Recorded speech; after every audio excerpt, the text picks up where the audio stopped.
I've been helping people with their resumes for about 30 years. One of the things that I don't say often enough is the most important thing you've got to do is not piss off the person reading your resume.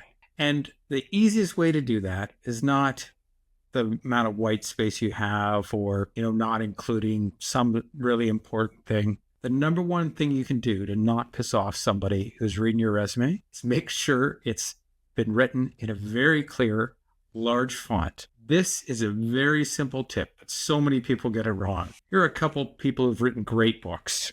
And if you take a look at these books, one is super easy to read and the other not so much. The top one, written by a great author. If you get right up close, you can see it's using italics and it's got a smaller font. Fortunately, on the front, a little bit better fonts, but still, once again, italics. So easy to read from here, not easy to read from here. Super easy to read, still pretty easy to read. That's a very simple lesson. I was reminded of this by my 7-year-old son. We were reading Harry Potter, and once you get to the third and fourth books, the font gets smaller and the books get larger. So I get to spend lots of time reading with him. Sure enough, at the age of 47, I discovered I needed readers. So for the first time, I needed to buy a pair of readers to see the fonts. But I learned this decades ago when we were doing panel interviews. The number of people who are in their mid-40s, 50s, and 60s whose eyes are going is amazing. And seeing people having to reach for their glasses to look at a resume, shouldn't piss people off, but it might irritate them a little bit, right? And to discover that the prescription they had for their eyes has changed, it might just irritate them a little bit. My recommendation is use the biggest font, 12 at a minimum.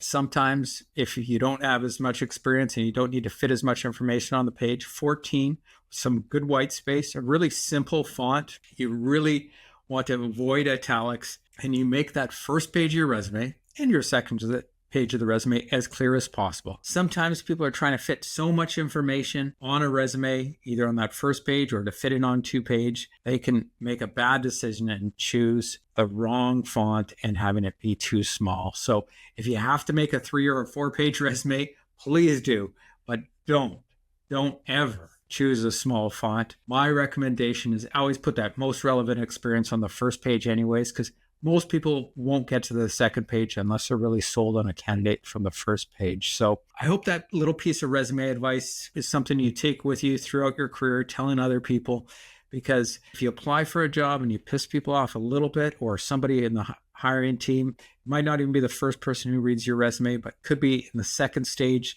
panel interview. Somebody has to reach for their glasses and be like, oh, where did I put my glasses? Happens to me now. Can really throw you off just a little bit to not get that job offer you're really looking for, which can make a really big difference in your career. So if you got any more questions about resumes, fire them below. Take a look at our other videos about resumes. Always happy to help.